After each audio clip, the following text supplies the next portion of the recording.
Tech Brother ပြောပြမယ်ဖုန်းမှာ screen protector တက်ရင် air bubble တွေပါတတ်တယ်တခါတလေဖုံမှုန့်လေးတွေဝင်ပြီးအပြင်ကနေမြင်နေရတယ်ဒါတွေကိုရှောင်ရှားနည်းရှိပါတယ်ပစ္စည်းလေးတွေမှန်ကန်စွာပြင်ဆင်ရုံနဲ့ပြီးပါပြီ screen protector တက်ရမှာအဓိကပြဿနာကဖုံမှုန့်နဲ့ air bubble ပါဖုံမှုန့်က screen ပေါ်မှာရှိနေရင် protector အောက်မှာပိတ်မိပြီးဖယ်လို့မရတော့ဘူး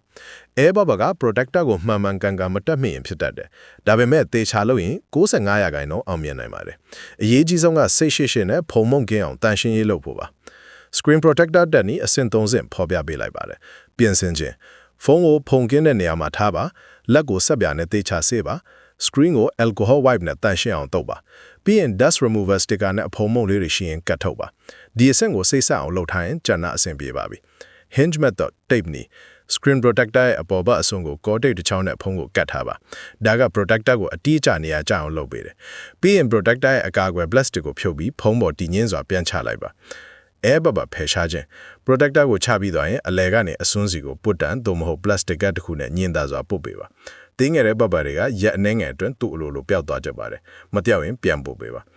ဒီနည်းကပြင်ဆိုင်သွားစရာမလိုပဲအိမ်မှာကိုယ်တိုင်လုပ်လို့ရတယ်ဈေးလက်သက်သာတယ်အားနဲ့ချက်ကပထမဆုံးအချိန်လုပ်ရင်နည်းနည်းခက်နိုင်တယ်ဒါပေမဲ့အချိန်နဲ့ငယ်လုပ်ရင်ကျွမ်းကျင်လာပါလိမ့်မယ်တစ်နေ့9မိနစ်တစ်ပတ်3ချိန်ဒီအချိန်လေးနဲ့သင်ဟာဖုန်းကိုပိုတော်တဲ့အသုံးပြုသူတစ်ယောက်ဖြစ်လာပါလိမ့်မယ်နေ့စဉ်မိနစ်ပိုင်းလေးဒီလို mobile tips တွေကိုလေ့လာပြီး Tech Brother နဲ့တူပိုတော်လာအောင် follow လုပ်ထားပါဦး